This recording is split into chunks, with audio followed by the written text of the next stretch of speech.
I'm going to hit recording so we can start. Okay, great.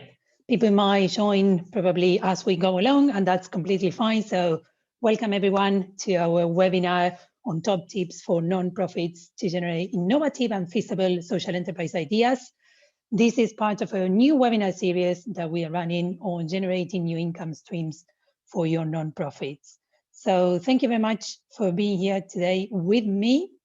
And as I go along, you're welcome to keep on introducing yourself on the chat box. It'll be great to know which organization you're representing and what's your name and where are you joining this session from. So today's session is brought to you by Teach a Man to Fish.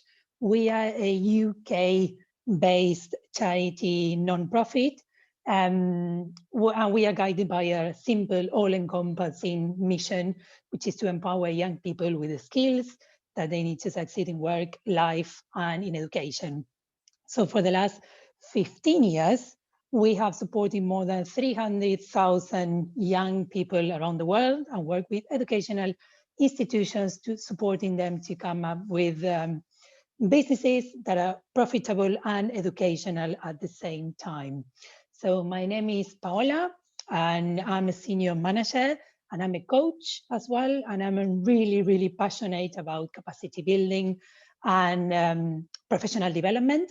And I'm actually in charge of a new offer that we've been developing this year for other nonprofits, the same as we are, small NGOs. So again, thank you very much for joining us today. So let's move on and have a look at some ground rules for today's session. So let's see if this works. Yes, it does. So by now, I think we are all familiar with Zoom and how it works, but just a quick refresh on expectations and how it will be best to work together. I was saying before, I'm on the driving seat here, so I'm facilitating the session, and at the same time, I'm checking the chat, the Q&A, and probably allowing people to unmute, to talk so they can share the insights. So please bear with me, it's not an easy task, but in the meantime, you'll notice that we are all on mute. That's mainly to avoid any background noise, and so we can be fully present on today's session. So ideally, for that to happen, I will ask you if you don't mind closing any other application that you might have open on your phone or laptop. So it'll be only 1 hour that we are together. So the more we can be present, the better in a way. So you'll see different functions on Zoom. So we have this chat box where you're welcome to share insights, and I'll be asking a few questions as I go. So please feel free to type your answers or insights on the chat box. I think you also have a Q&A section probably. There'll be time for questions at the end of the presentation. And even if I don't manage to catch any of your questions on the chat box, I'll make sure that towards the end, I'll go through that and answer them as we have time to. And if not, I'll follow up with you on an email. What else do we have? We have one poll as well to take part. I really like this to be as interactive as possible with this limitation on a webinar format and the time that we have available for today. But feel free to use all the Zoom functions that works for you and you're used to on any other online session that you attended before. Having said that, I've been running this webinar a few times, and it's usually with an international audience. So before I start, I usually go with just clarifying that when we refer to NGO, nonprofit or charity, we are talking about the same type of organization, and the same goes with social enterprises or social businesses. So I'm going to refer to them indistinctively. Great. So hopefully you're still with me out there, so I'm going to move on. But before we do that, let's have a quick look if you are in the right spot today. If this is like this session for you and this hour, I want to make sure that you'll get the most value possible on the hour that we have available together.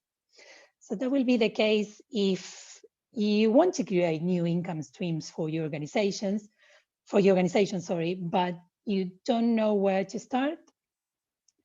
You are not sure how you could do this, and you're not sure how that will look like in terms of thinking about your programs that you've been running as an organization so far. So if that's you, you are in the right spot. So thank you again for your time and for being here with me today.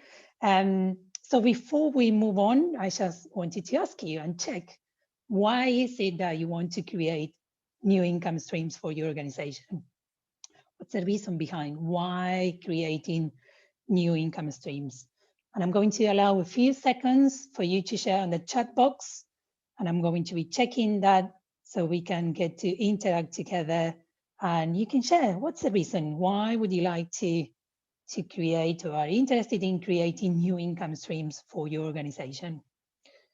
Please feel free to share. Just going to allow a few seconds.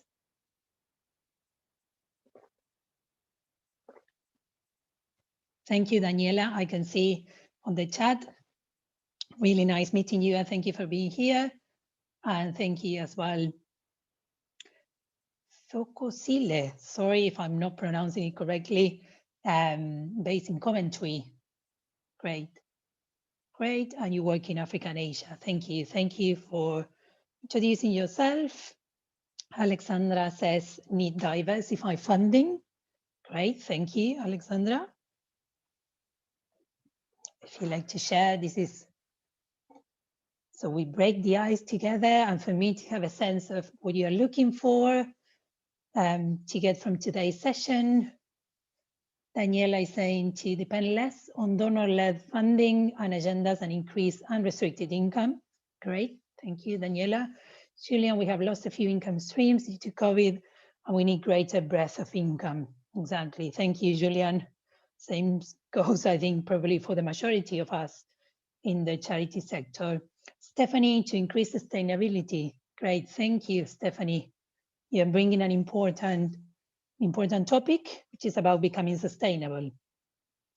Great, great. Thank you. Thank you very much, everyone. Keep on sharing if you like. That's really good. I think it will allow us to be on the same page in terms of the topics that we like to cover today. Great. So having said that, let's have a look at what we are going to cover today on this webinar. And again, I said before, sorry, that is going to take approximately 1 hour. I try to stick to the time. So I'm going to be checking my watch as well to make sure that we make it on time. And in the next hour, we are going to be checking together what is an entrepreneurial mindset and why it's important to develop one. So we are going to start from the foundations. And bear with me, and I'll explain on the next slides a little bit more about this. So we start with entrepreneurial mindset, and then we'll move on to empathy. So we are going to be exploring together what is empathy and why it's relevant to business planning. And then having covered all that together, I'm going to be sharing with you these 3 steps that you could take to start creating new income streams for your organization. So mainly, we are going to check together 3 activities that will help you take these first steps. So the first one is empathic interviews. And I'm going to be guiding you through an exercise to run these interviews, and we are going to bring meaning to that activity. Then we are going to be checking the empathy maps, which is another tool that will allow us to understand customer needs and wants. And then the third one is creating a problem solving or problem statement. I was going to say problem solving statement, but it's a problem statement, basically to be tackling a problem that we'll be identifying. If you need more help on how to get started and you're interested in learning more on how you could do that, just stay tuned. Towards the end of the presentation, I'm going to be share what we recommend doing next. And one more thing before I forget, at the end of the session, I'm going to be sharing the presentation slides and 2 practical tools for you to take away from this session. I think another thing that I forgot to mention at the beginning, today's session is exclusively offered to Bond group members. So I'm really happy to have you on board today. And again, thank you for your time. So it's exclusively on those few groups, I think, where we posted this invitation. That's why I was assuming that you were based in the UK. Great. So let's get started then. So let's have a look at social enterprise and why do we want to create social enterprise, or why do we want to help you think about starting a social enterprise? At Teach a Man to Fish, we believe that an effective way of creating new income streams for your organization is by setting up a social enterprise. And that's mainly because social enterprises are organizations that address a basic unmet need, or it could be solving a social environmental problem. And that's with a market-driven approach. So for us, that's a perfect combination that brings all the social aspect and meeting or fulfilling needs, unmet needs, and at the same time, this market approach. So we think it's a powerful complement to your activities and that will add up value to your mission-driven approach and to your programs as well when you run your programs. So for us to set up social enterprise is kind of a similar way of setting up businesses. So it's about coming up with a business idea, it's about planning the business, and it's about getting it off the ground. That is like launching your business. So in today's webinar, we are going to be focusing on that. Oh my gosh, sorry. We are going to be focusing on that first step, which is coming up with a feasible and innovative idea. And how we are going to do that is, as I said before we start thinking about the knowledge and the skills that we need to set up a social enterprise, we are going to start exploring the foundations and the essence of what makes an entrepreneur an entrepreneur. So we really want to get like to the basics, so then we can build based on that. So that will bring us to the first topic, which is the entrepreneurial mindset. So I'm really interested to know, before today's webinar, have you ever heard about the phrase entrepreneurial mindset? And let's see if my poll works. So I'm going to be launching this poll just for a few seconds. You can just go with yes, no, I'm not sure. Have you ever heard about the entrepreneurial mindset phrase? Yes, yes, I'm not sure. If you're not sure, okay. A few more people left. 80% of you share already, and I can see the majority of you know already what we are referring to, which is great. So you can help me build up the definition, then we can work together on this one. Okay, let me finish the poll now, and I'm going to share the results with you. So 67% say yes, great. 80% no, great, you're in the right place. And the I'm not sure, we'll try to help you get some clarity on that one. Great, so thank you very much for playing with me on this poll. And it's really good for me to have a sense of whether you know about this concept or not. So before we dive into entrepreneurial mindset, let's recap on what is a mindset, because we all have a mindset, and often we are not aware of the effect that the mindset has on our lives. So let's start by defining what a mindset is. And it's basically a system made up of the beliefs, assumptions, and knowledge, which we use to process information. So we have beliefs, assumptions, and knowledge. Our mindset informs our decisions, the decisions that we make, and guides our behavior. So if that's a mindset, what is it, an entrepreneurial mindset? So it's mainly a specific set of beliefs, knowledge, and thought process that drives entrepreneurial behavior. So it's a way of thinking. So what do we actually mean by entrepreneurial behavior that comes from entrepreneurial mindset? So for us, it's not just about starting companies or setting up businesses. In fact, the core of entrepreneurship is to find a solution to a problem, to build a solution to a problem. So it involves identifying needs, brainstorming creative solutions, innovate, taking calculated risks, And in short, it's about having a vision and making it a reality. So when you think about it that way, it becomes clear that everyone has a natural ability to be entrepreneurial.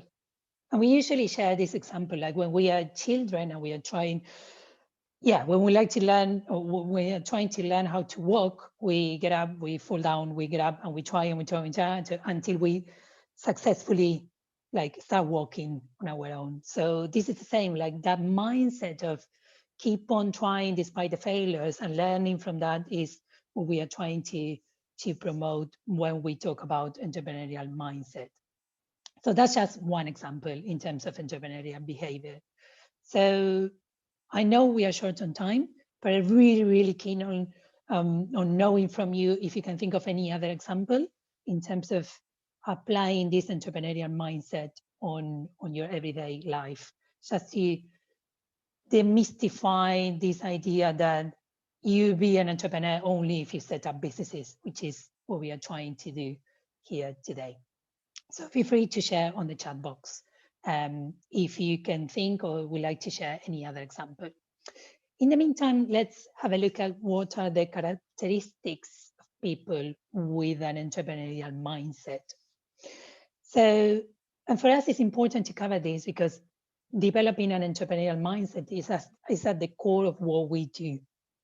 As I said before, it's not only about coming up with social enterprises to create new income streams, to think about your organization's sustainability, be less donor reliant, and everything that we share at the beginning, but it's also about thinking beyond that. This can also be helpful for improving the current programs that you run and probably rethinking your approach, your methods, or developing a different way of thinking. That's, I think, our point today. So by considering the characteristics that usually people with an entrepreneurial mindset has, can help us understand a little bit more this concept. So let's start by checking the first one. So firstly, people with an entrepreneurial mindset, they believe in themselves. They believe in their ability to succeed and influence their own life outcomes, even if they don't know how to do that just yet.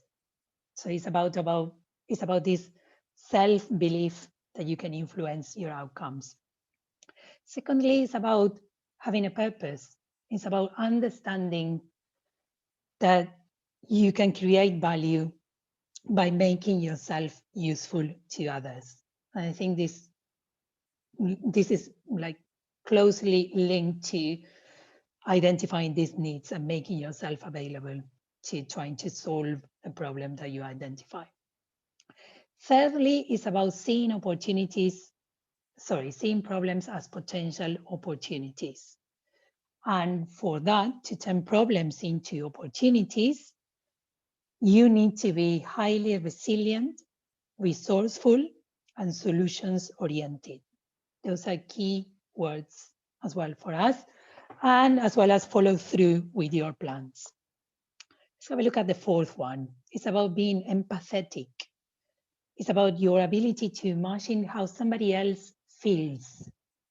So this is exactly what we are going to be focusing on today's session. Like how can we develop this empathy? And how is that important when we plan a business or a social enterprise? And lastly, it's about being curious and constantly seeking knowledge and opportunities to learn.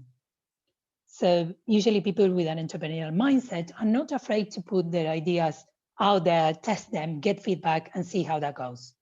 Like taking these calculated risks that we referred to before. So in summary, at Teach Man to Fish, we believe an entrepreneurial mindset is a way of thinking that enables you to overcome challenges, be decisive, and accept responsibility for your outcomes. So it's a constant need of improve your skills, learn from your mistakes, and take continuous action on your ideas. And I said before, I'm a coach, so you hear the action side of things the majority of the time, especially on today's session. So this is a complex concept, and as we checked before together, most of you knew about this, some of you didn't, and I hope this brought some clarity, and some of you weren't sure. So this is a complex concept. This is how we interpret entrepreneurial mindset and entrepreneurial behavior, and this is what we like to share today in terms of how we think is useful, and it's a powerful complement, as we said before, to the programs that you run and thinking about developing new ideas for income streams. So, as I said before, please feel free to share on the chat any other characteristic that you can think of. Usually, I usually have more time to run this webinar, and I usually allow people to share this as well. I'm really sorry today that's not the case, because otherwise it'll be like an hour and a half, and that's not what we promised for. So please feel free to use the chat function to share a few more characteristics. Could be something along the lines on risk taking and problem solving. I think we have something over there as well. So feel free to share any other characteristic that you can think of, and we can add it. And next time I update my presentation with yours as well. Great. So now that we understand what that is, what the entrepreneurial mindset is, some of the characteristics, let's have a look at why it's important to have one. So mainly for us, it's important, again, in a way to demystify this idea that you need to become a business person to have an entrepreneurial mindset, and that's not the case. Like, we can all develop this skill. We all have it available to us. So it's about we can use it and we can use it and apply it on whatever we like to do in our life and be successful with that. So for us, the main thing as well is about learning to experiment and learn from mistakes and test and iterate and test again and collect feedback and it doesn't need to be one thing that you nail it and that's it, you'll be successful. It's more about this experiential process, in a way that you learn by taking action, and each action will bring you another learning that will inform your doing. So that's where we see the importance, and this could be applied to coming up with a startup idea or a social enterprise, or even climbing the ladder on your own organization. It's about looking for these opportunities to put your entrepreneurial mindset in practice. Great. Having said that, let's quickly move on to the next slide. So some of you by now might be wondering different things, but one of those could be, do I actually need to have a business idea to start a social enterprise? And you'll be relieved to hear that not necessarily. We usually praise for the opposite. Like, the more open-minded you are, the better. You don't necessarily need to have a fixed idea on something that you think will work before starting thinking about what kind of social enterprise or what kind of project I can be working on so I can create this new income stream. So this is mainly based on our experience, and because we believe by going through the process that we like to share with you today, you will settle on a business idea which is feasible and desirable. So put it simply, means that you'll design a product or service which people will want and need to buy. So it's about that, identifying wants and needs.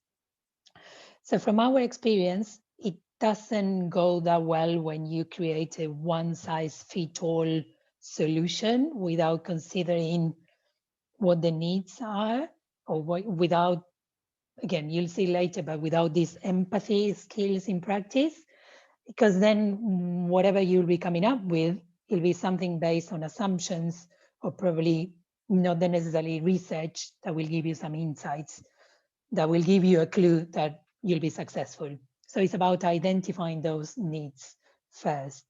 And for that, we think the best way to do that is by, as I said before, putting in practice your empathy skills.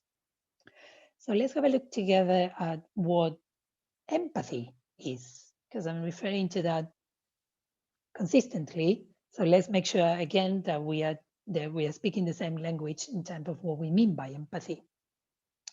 So I'm going to stop here just for a minute. I like playing around with my presentation. Empathy versus sympathy. Thank you very much, Akram. That's exactly the difference we are trying to establish today. So before I move on to what empathy is for us, I would like to invite you to share what it means to you. What empathy means to you? What do you think we do when we show empathy to others? And while I let you share that on your chat box, I'm going to drink some water so then I can continue. What does it mean to you? Okay, Akram is confused about the meaning of both. Great, we are going to shed some light on that confusion then. Thank you for sharing. I'm sure when we go into what empathy means, that will give you more clarity. Daniela says, put yourself in the other person's shoes. Thank you, Daniela. Yes, it's about that. Julian says, seeing the world from somebody else's shoes. Yes, thank you, Julian. I like how our brain relates empathy with shoes. Like we all use that, putting ourselves in somebody else's shoes. That's usually what it comes to. Thank you, Daniela and Julian. Thank you, Akram. Okay, and seeing the world from somebody else's shoes. Yes. Share the feelings of another. Thank you. Focosilia, thank you. Yes, it's about these feelings and being on somebody else's shoes and trying to understand their perspective. So let's have a look together at a common definition that we usually go for when we talk about empathy. So empathy for us is our ability to see the world through other people's eyes, quite similar to Daniela, Julian, you all said in terms of thinking about putting yourself in somebody else's shoes. It's about sharing somebody else's feelings or experiences by imagining what it would be like to be in that person's situation. So it's like we are taking ourselves out of our body and we're trying to understand the world, feelings, emotions from somebody else's perspective. That's what showing empathy is about. And of course, we are all different, so we cannot fully experience things the way somebody else does, but we can attempt to get as close as we can in terms of understanding what that means, what that perspective looks like. And by that, we usually need to put aside all our assumptions, preconceived ideas. We need to, choosing to understand the ideas that come from the other person and thoughts and needs and what's going on the other people's world rather than just our world. So empathy helps us to gain a deeper appreciation and understanding of people's emotional and physical needs and the way they see, understand, and interact with the world around them. So actually, it's important to have empathy like in our everyday life, not necessarily in business. We are just bringing it here as another component that can help us come up with ideas that are feasible and innovative, but it's about understanding somebody else's world.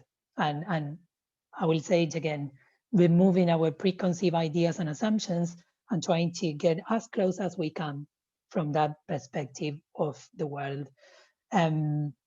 So I hope that that makes sense in terms of the confusion that Akram you mentioned before between the empathy and sympathy.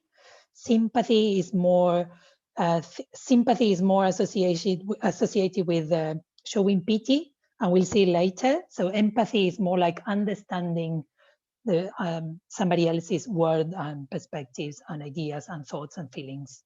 So we're going to check that together later. So for us, it's essential to, when you think about developing a successful business, to think about empathy, because we only fully understand and design a desirable product or service if we understand people's needs, experiences, wants, and preferences. Again, we start, I'm not sure if from the other the other side of the spectrum. But for us, it's starting from that understanding. So then we can come up with ideas that will, for products or services that actually people would like to buy or would like to will need for their lives.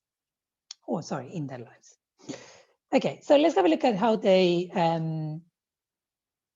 how we can link this to business, as I said before. And there we found 2 quotes from 2 famous organizations that we wanted to share with you in terms of what it means for them and how we can see this empathy. And this is one from Tina Barreto, who used to work for Airbnb. And she says, it's amazing how innovative you can be if you're thinking outside yourself, but not designing for ourselves. We can incite better experiences.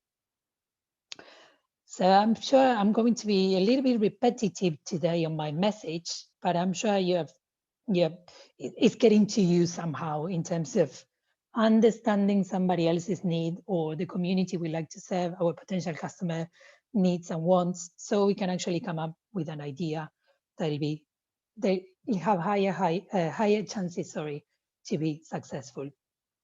There's another one. Big companies go even farther than what Tina Barreto is saying. And for example, Google philosophy is focus on the user and all else will follow.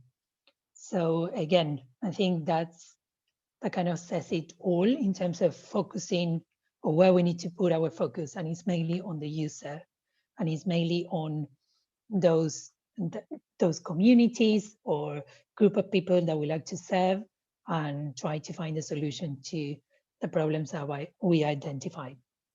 So I'm going to be introducing next some of the activities that can help you develop these empathy skills and can help you come up with these innovative and feasible ideas. So let's have a look at them together.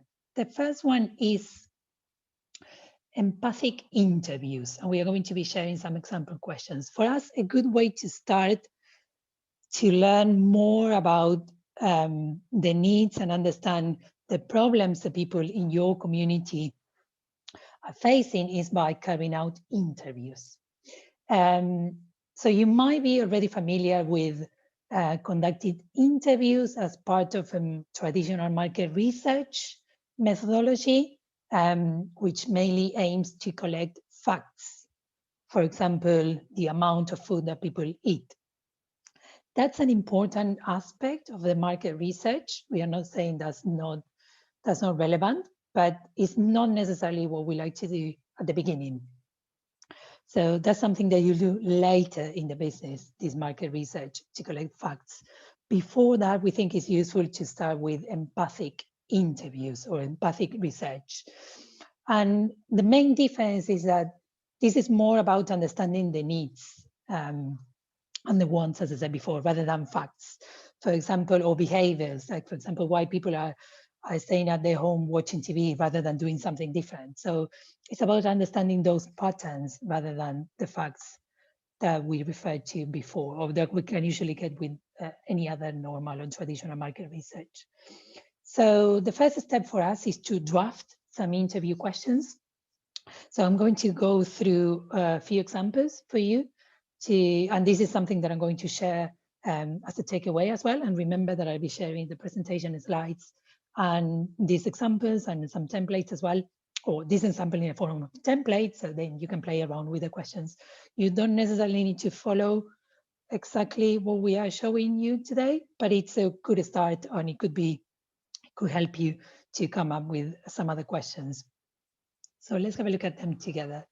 The first category will be these getting to know you questions. And these questions will help you to break the ice with your interviewees and help people to feel comfortable during the interview process. Because we usually work with schools and teachers, usually when we train students, we don't usually, you want to start an interview saying like, okay, yeah, answer this question. It's like you need to do some prep and trying to make sure that the person you're interviewing is comfortable, understand your reasons behind your questions, and get to break the ice, as we said before. So those questions could be, Like, what's your name? Tell me about yourself. Where do you live? Who do you live with? Excuse me. What do you do? It's like, what kind of job? Do you go to school? Are you looking for a job? That's mainly, as we said, just to break the ice and start the conversation. Then we have the problem discovery type of questions. And these questions can help you learn about the problems facing that the people in your community are facing. So those could be along the lines on what is the hardest part of your day. And remember, we are trying to identify problems. What tasks take up most of your day or time? What product do you wish you had that doesn't exist yet? I really like that one. A little bit of blue sky thinking. What is the hardest part about being a carpenter, a dancer, a teacher? It could be anything. And of course, it's linked to the things that we found out before on the getting to know you questions. So that's about the problem discovery. The next one and the last one will be about thinking or start thinking about the product. So that's why we call them product discovery. Like, we get to know the person, we understand a little bit more about the problem. So let's start thinking about what kind of solutions are available to them to tackle those problems. So questions that we could be asking is, what do you think could be done to help you with whatever problem we identified before? Excuse me, what would your ideal solution to this problem look like? Again, it might sound blue sky thinking, but it's about what's your ideal scenario? What's your ideal situation? And then you will try to bridge the gap between the now and if that's something possible to develop as a product or as a service. What are you currently doing to solve this problem? We don't need to reinvent the wheel. There might be things already available that our users are already doing, or other companies are already developing that we can actually improve or find a way around that works. Yeah, mainly I was going to say that works better, but that's actually improving. So it's about that, like identifying if they're actually doing something. So once you finalize drafting your questions, we usually recommend going out and interview at least 10 people. Mainly, the more people you interview, the richer your understanding will be. And the more people you interview from your target audience, the better as well. It's great to interview colleagues and family and friends, but what we really want to get to understand is if we say we like to help our community and our community is based in Uganda, we'll try to get resources, or whether it's with our team over there or some way to interview people like from the heart of who we like to serve as an organization. And I'll give you an example. If your focus as a nonprofit is, for example, improving health and well-being in your community, you could go and interview busy business people who might be stressed or not have much time to exercise. So that could be one possibility. And the thing is, for us, that is important to remember is that not necessarily the findings of your interviews will be absolute in the sense of whatever comes up, you need to follow. I mean, you can, again, remember the iteration and things that you can experiment and collect feedback and then change your direction if needed. And of course, I was saying at the beginning, we are in this new reality in 2020. So if it's not possible to interview people in person, we will recommend finding the best means to do that, depending on the audience, whether they have access to internet connection, to a laptop, to a phone. Is it WhatsApp? Is it Zoom? Is it whatever is available for us in the environment that we work in? Great. So moving on the example questions and starting with interviews, I'm going to be sharing now a few tips for those interviews. And it might sound like, yeah, it's pretty obvious, and yet the majority of the time we kind of forget about them. So that's why we would like to share them with you today. So it's about being polite and making sure that the people you interview feel comfortable and relaxed.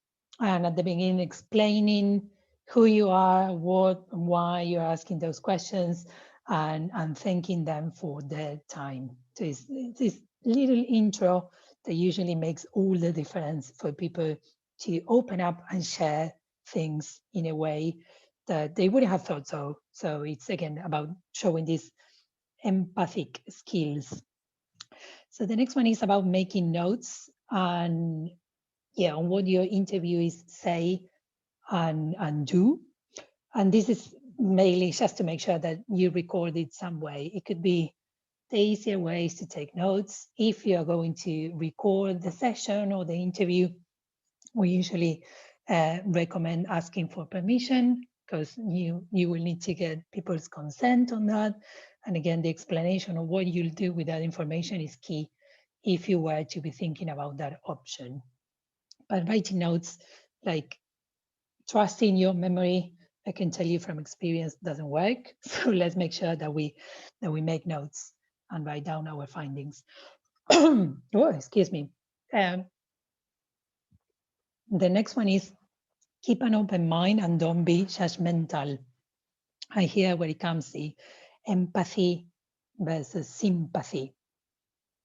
So you would like to absorb what the people you are interviewing are going through, put yourself in their shoes, which is what we said it'll be empathizing, rather than pity them or sympathize, like, yeah, I hear you. You like to really want to understand and absorb that information from their perspective.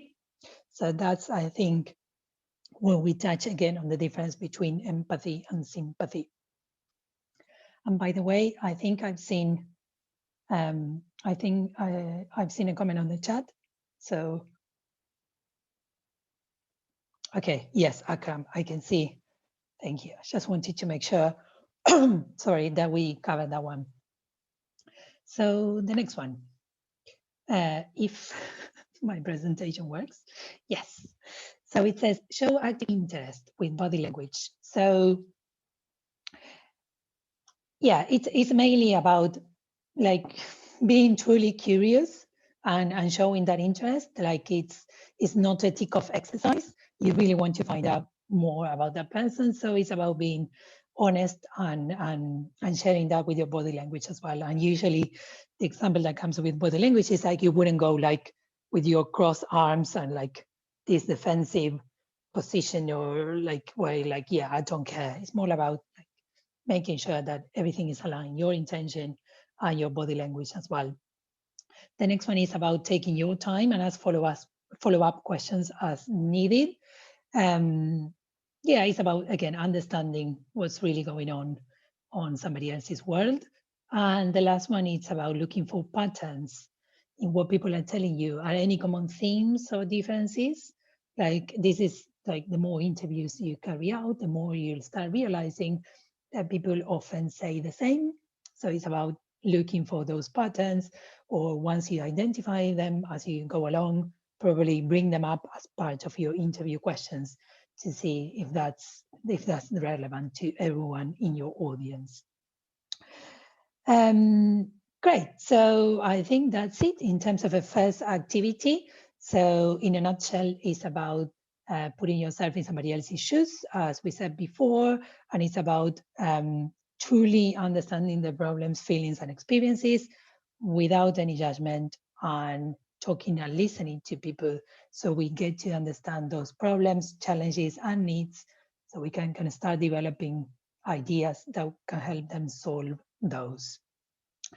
I'm going to stop for a few seconds to check if you have any questions. That's activity number 1. I'm going to be moving to activity number 2, which is linked to this activity. Let me check the time.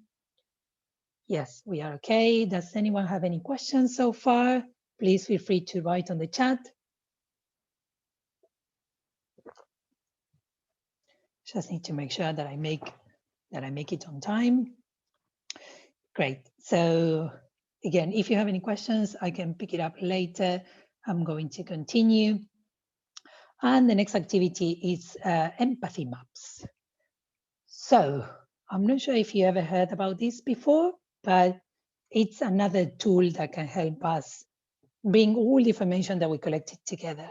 Because reviewing and sifting through a lot of information to be able to identify valuable knowledge and insights is essential. It's an essential skill for any entrepreneur. And usually in research, we can collect as many information and gather as many insights as we like to, but then put it all together is not usually the easy part. So we recommend doing that by completing empathy maps. And we recommend doing that as a team. And it's mainly because this activity requires certain amount of interpretation. And the more people we have involved on this, the better. So we can bring everyone's voices into consideration.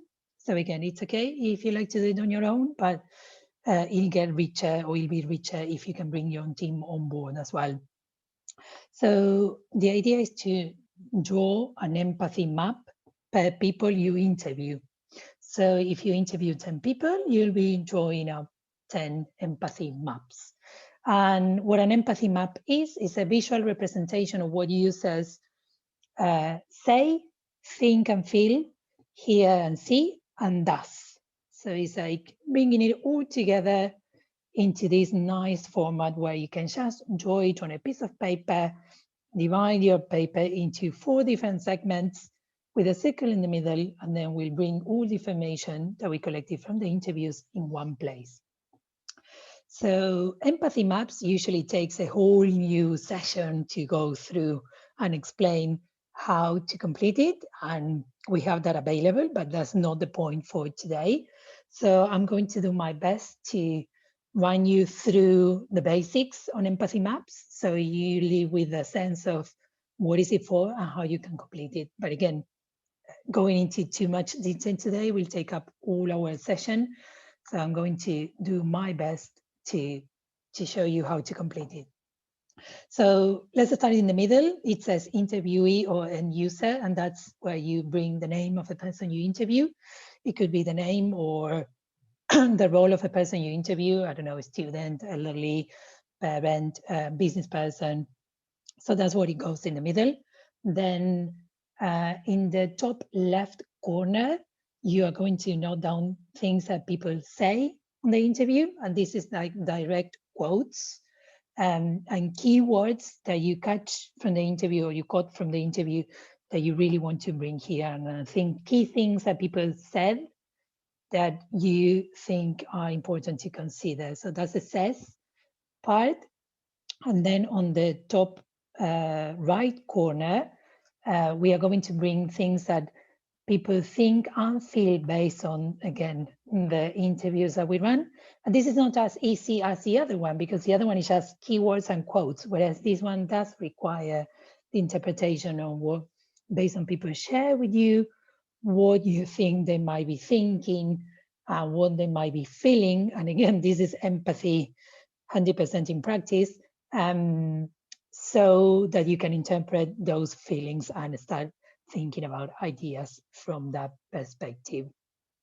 You can start by thinking like what frustrates them, what motivates them, what they are inspired by, what they are worried about. Like there are different prompts that you can go through that can help you come up with this thinking and feeling. Then the next one is the left bottom corner. And I think I went wrong with the bottom and top. Sorry, I just realized that. Anyway, the next one goes with the thus. And in this section, we are going to be bringing actions and behaviors that you notice when you were interviewing people. So things that you've seen people are doing. So you're going to bring them together on this corner. And the last one is about hear and see. And it's kind of a similar. The do is what you actually saw people doing. This is about what you heard and saw people.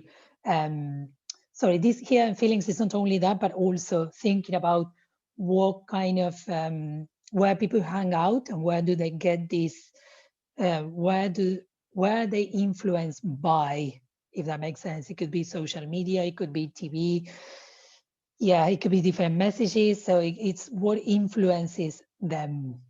So to have the whole spectrum and the bigger picture in terms of analyzing the information that you collected.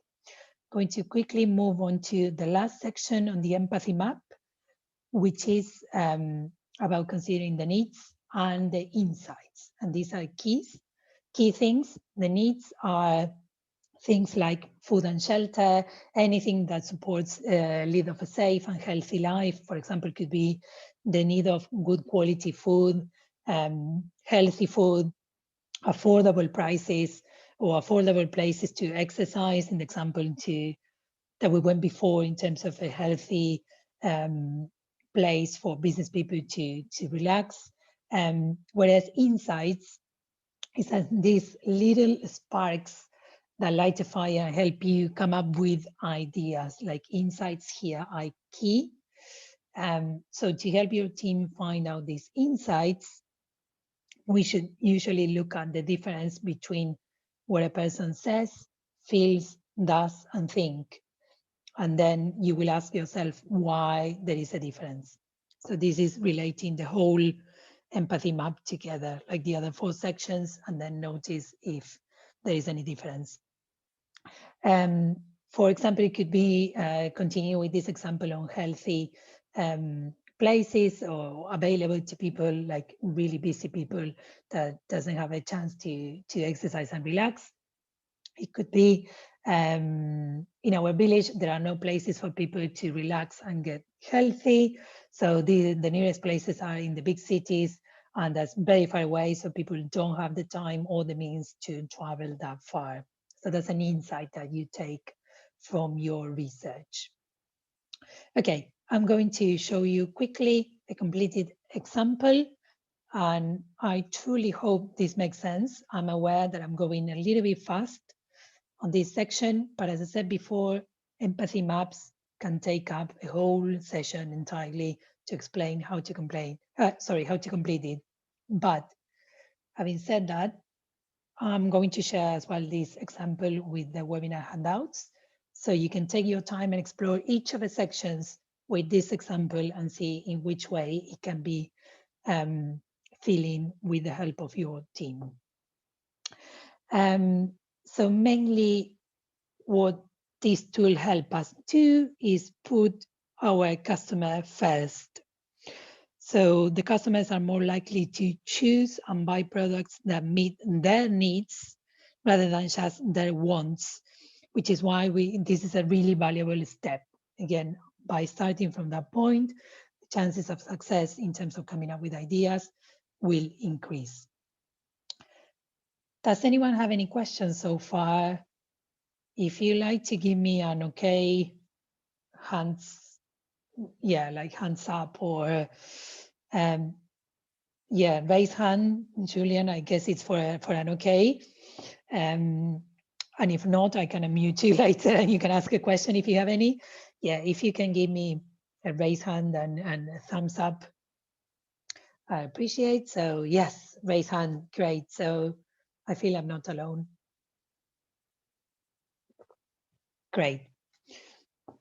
Great, Danielle as well. Thank you everyone. Glad that you are with me so far. So let's have a look at the last activity, the last tool, and then we move on to the last or the end of a webinar, the last section of on today's webinar.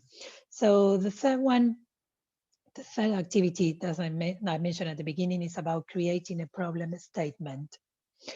And a problem statement explains the problem that you and your team want to solve by focusing on the insights you gather and the needs you identify through your empathic interviews and empathy maps. So this third activity brings everything together nicely. So we started with the interviews, we put all the information together on the maps, and then the problem statement is the way to filter them, to try to come up with to identify the problem and to start coming up with solutions to that problem. So the way that usually is written is in this format. The user can go with blah, blah, blah, might need a way to the need that we identify, that, because, but, and then we go with the insight. So you'll see across, when I said before, the themes or the topics, you'll see across, like, we have insights, needs, wants, like we've been referring to them throughout on today's session, because those are like the foundations for us to come up with these feasible and innovative ideas. So let's have a look at one of the examples. So one can be, for example, business people and students. Those could be our users. Need a way to rest and relax. That's the need. Because they work or study for 8 hours a day. That's the insight.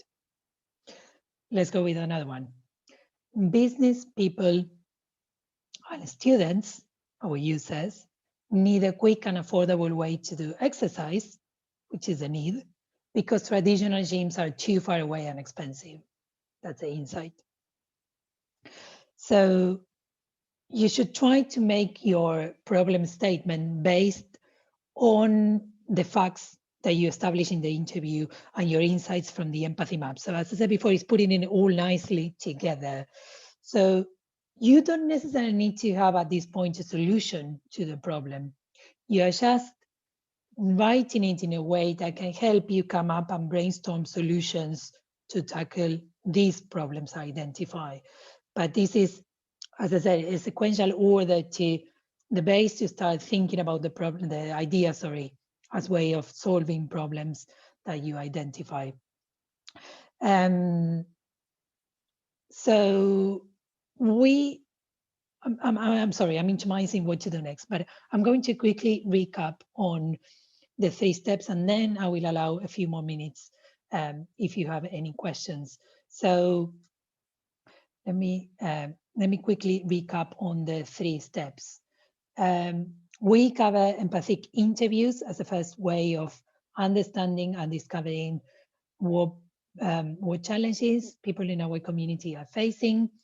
And then we check together the empathy maps as a way of analyzing and reviewing all the information we collected through those interviews.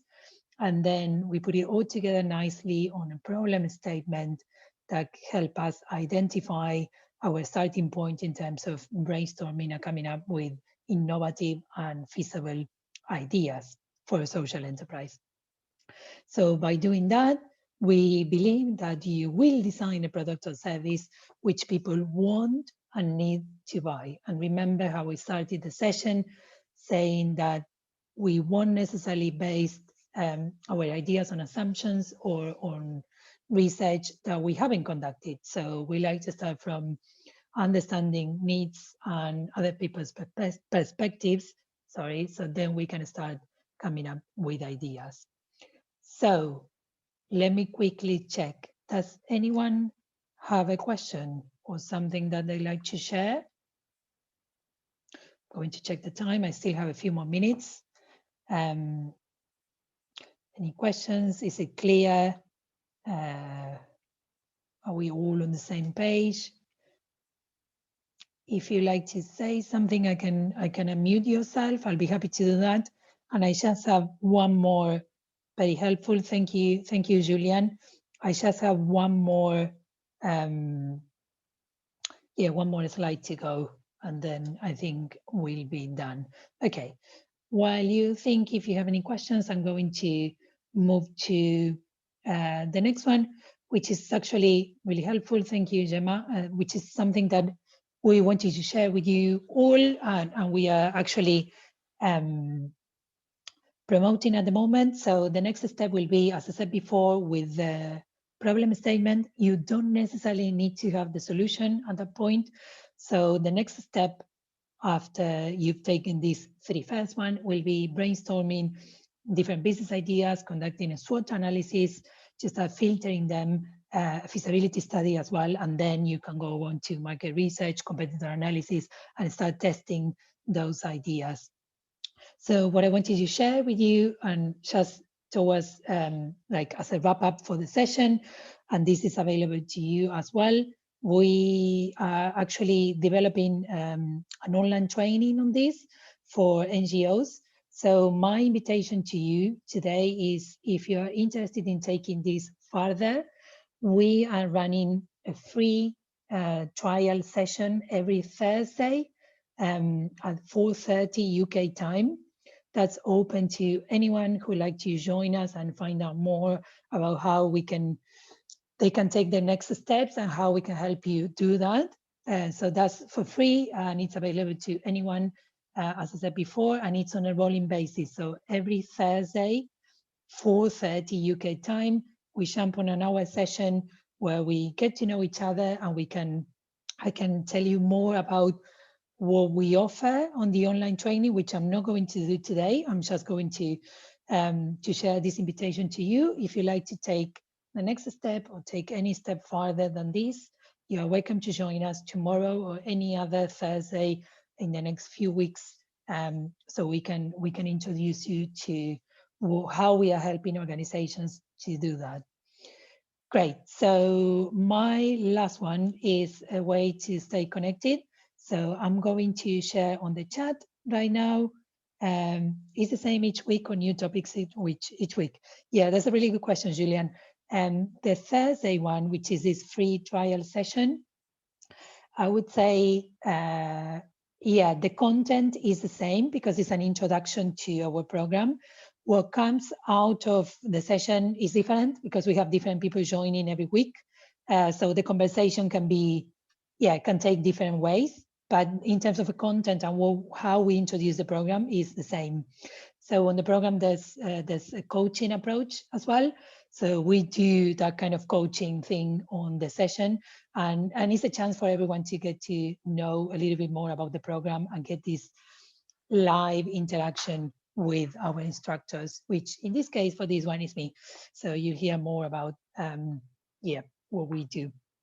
So yeah, it's the same every Thursday. You're welcome to share this opportunity with your colleagues or any other organization. That session, the same as this one, is for free.